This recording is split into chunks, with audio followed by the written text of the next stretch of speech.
This video is brought to you by Brilliant. At the start of the year, The Economist published an article titled "Why Canada Should Join the EU." At the time, the piece was widely ridiculed and touted as proof of The Economist's declining quality and credibility. However, a couple of months on, and the article no longer looks quite so ridiculous. In fact, it looks sort of prescient. As Trump's threats of tariffs and annexation against America's northern neighbour have escalated, Canadians have apparently started looking to the EU as a backup bestie, and a poll conducted by Abacus Data in late February found that an astonishing 44% plurality of Canadians thought Canada should join the EU, compared to just 34% who thought Canada shouldn't. To be fair, Canada and the EU are already pretty chummy. Canada has a free trade agreement with the EU, it's an observer state in the Council of Europe, and it's a founding member of NATO, which has long been the foundation of Europe's security. On top of this, Canada's new Prime Minister, Mark Carney, who now looks likely to win the next election, went to France for his first foreign trip, where he described Canada as, quote, the most European of non-European countries, and argued that Canada and Europe are stronger together. So, in this video, we thought we'd take a look at whether Canada could actually become the 28th member state of the European Union.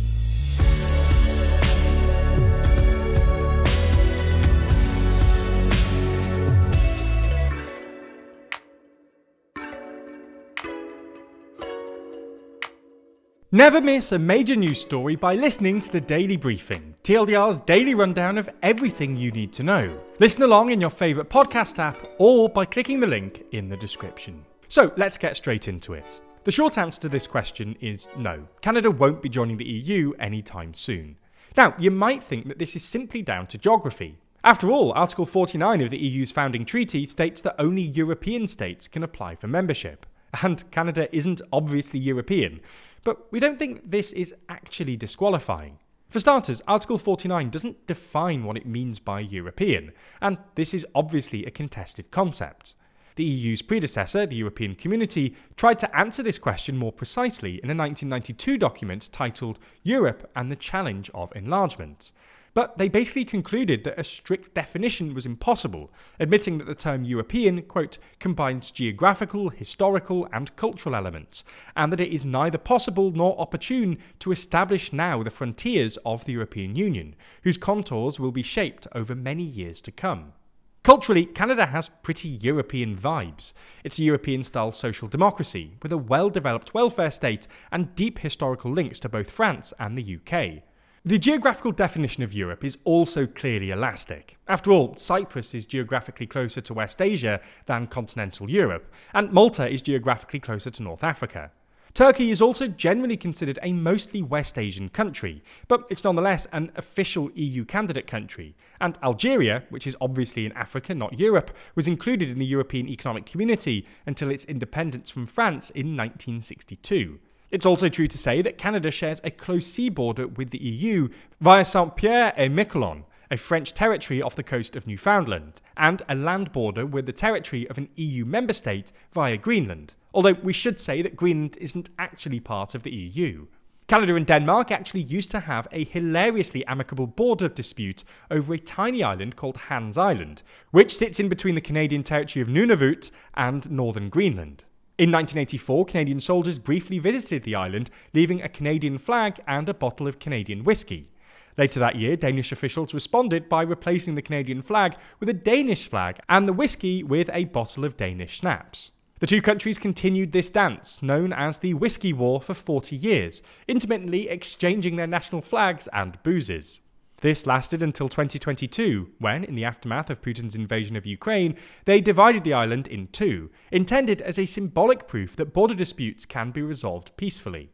Nonetheless, even if Article 49 doesn't necessarily prohibit Canada from joining, it's still not going to happen, for the same reason that even well-established candidate countries are struggling to get into the bloc at the moment. Accession requires unanimity amongst other member states, which is hard to imagine, and much of the EU is currently suffering from what's known as enlargement fatigue. In other words, the EU has spent all of its political energy in recent years bringing new countries into the bloc, but there's now a sense that A, the EU currently needs to focus on other stuff like guaranteeing Ukraine's security without American support, and B, the EU needs reform before it brings other members into the bloc. It's already difficult to achieve unanimity amongst current member states. Hungary is constantly vetoing, and lots of countries think the EU either needs to slim down or reform its voting rules to become more geopolitically agile. Nonetheless, we think there's one big caveat here, and that is that you could imagine Canada joining the outer tier of some sort of multi-speed EU. This idea of a multi-speed EU with different tiers of membership has been around for a while, and French President Emmanuel Macron was actually pushing for the idea of a 4-tier Europe in late 2023 to deal with the EU's ongoing institutional problems. After all, if obstructionist members like Hungary were in some sort of outer tier, they could haggle over less central issues, while a better integrated European core could get on with things. Anyway, Macron's idea sort of died off, largely because substantial reform to the EU's institutional arrangement would require treaty change, which would in turn require unanimity, and it's hard to see every member state agreeing to this plan if they know they might end up with less influence in a tiered Europe than they have at the moment. However, there are reasons to think a tiered Europe might be on the way, largely because the EU is increasingly reliant on joint borrowing, i.e. debt issued at the EU level. This first happened during COVID, and the EU already owes some €300 billion to creditors, but it's been restarted to aid Europe's rearmament. This is essentially because few European countries have the fiscal space to afford steep increases in defence spending without politically difficult cuts elsewhere, and the EU can borrow at pretty cheap rates. The reason we think this could lead to a tiered Europe is that this money will eventually need to be paid back, presumably via direct taxes levied by the EU. Given it's hard to imagine member states agreeing to an enormous increase in national contributions, and giving Brussels the right to tax is probably the only way to maintain the EU's exceptional credit rating.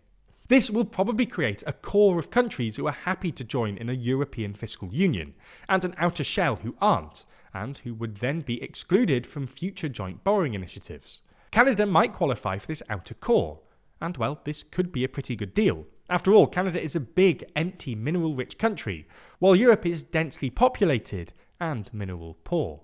At TLDR News, we're always trying to help you learn more about the world around you.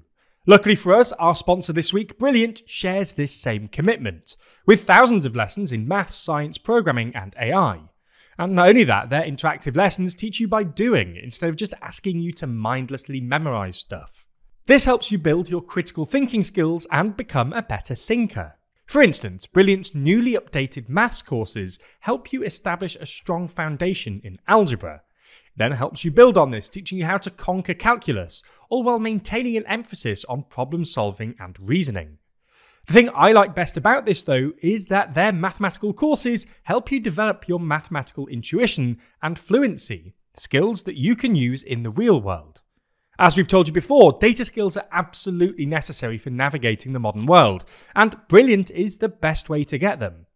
To try Brilliant for free, visit brilliant.org/TLDR or scan the QR code on screen, or you can click the link in the description. You'll also get 20% off an annual premium subscription.